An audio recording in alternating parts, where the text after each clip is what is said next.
In online school and in online meetings and to be working from home, there's quite a lot of things that we could work on around that topic.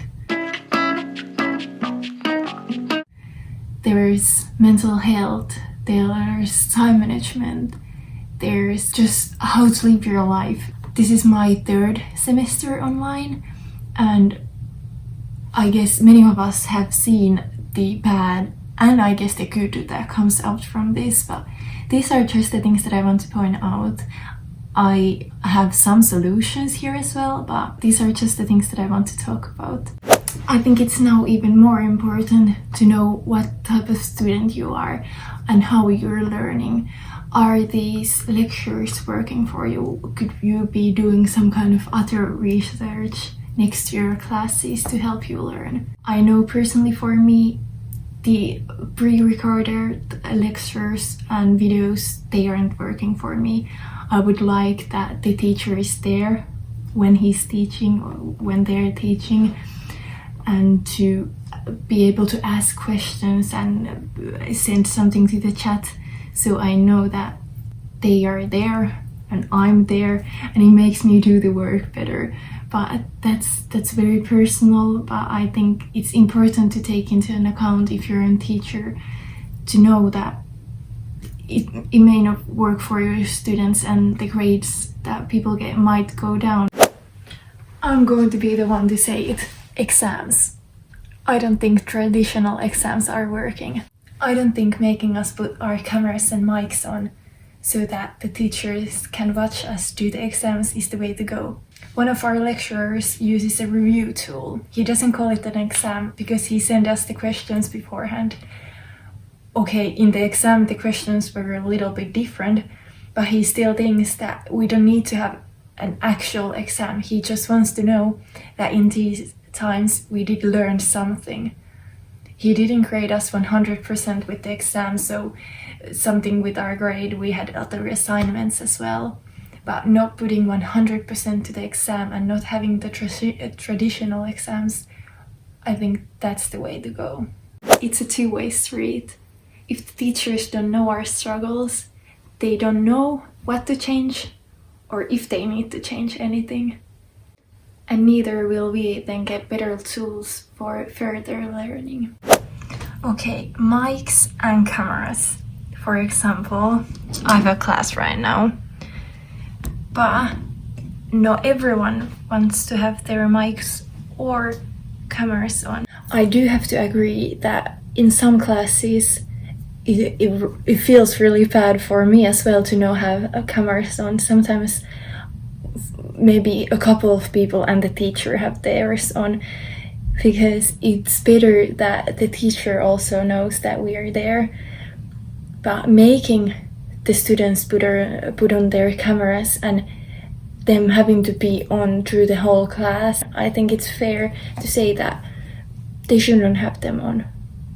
And it's fair to not make people put theirs on. But for example, when we have presentations, it's really nice that the students have their cameras and that we support each other, that we just aren't talking to our computers and talking to no one almost, because that's what it feels like. We did have presentations last fall, and then we, the students, were able to ask each other to put cameras on, and that's how it worked. I don't know, it also works of course when the teacher asks, but I think it has more meaning when we actually are like, I would like to speak to people, not just the screens in Zoom. Then I have a question. Group assignments. Do we really have to be doing so much of those as of right now? In one of the BBC Work Life articles that I read, it said that virtual group things are inherently flawed because through Zoom and through video calls, it's hard to make people feel like they matter. Which I think is true. I have had groups which I don't know anyone from, and it's really hard to get started, and really, even though we all know that the group work is mandatory, it's hard to get started with doing things when you don't know the people, or it's not the usual scenario where you're in usually. So I think in our school, I think, and in Finland, because the situation isn't that bad, we could go, if we have a 4-person group, we could go to our school and meet up and for at least once and see each other, and then I think it could be more natural to work through. I think it's really sad that we have to talk about burnouts that 15 to 18-year-olds have. They're teenagers. People at that age shouldn't have burnouts, and the society that we live in right now is encouraging burnouts just because we have to be working all the time.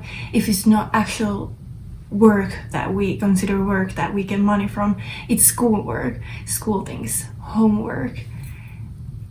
It's not pretty. It's not something that we should close our eyes on. In Finland, we have had quite a lot of news reports covering this issue, but still it's a societal issue. I think if we don't fix the core of it, nothing will change. So it's a long run thing. In the end, I still believe that no lecturer or professor doesn't want to fail anyone intentionally. They want us to learn, and that's why they're so passionate about it. Our grading is still very harsh, so they expect us to do as good as we would in the normal situations. All in all, before we wrap up, online school is very draining. It's not as easy as it would be when we were going to school. We don't have much of change of scenery. Many of us are just in our dorms or in our rooms. So working all the time on the one table and going through the same things and trying to get something to your head, it's very draining. So lots of love to all of you, and remember to take breaks. And I know it's hard for me to say, because I have a lot of courses taken, and then sometimes I just can't do them all, but just try and do as best as you can with the abilities that you have. Thank you so much for watching my half ranty video about the upcoming online semester for the spring. I hope everyone will survive this one as well.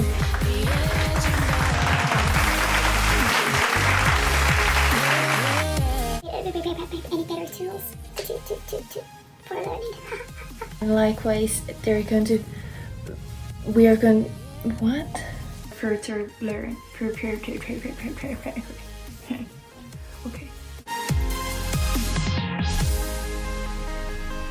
Is this dumb? It's a bit dumb, but we'll continue.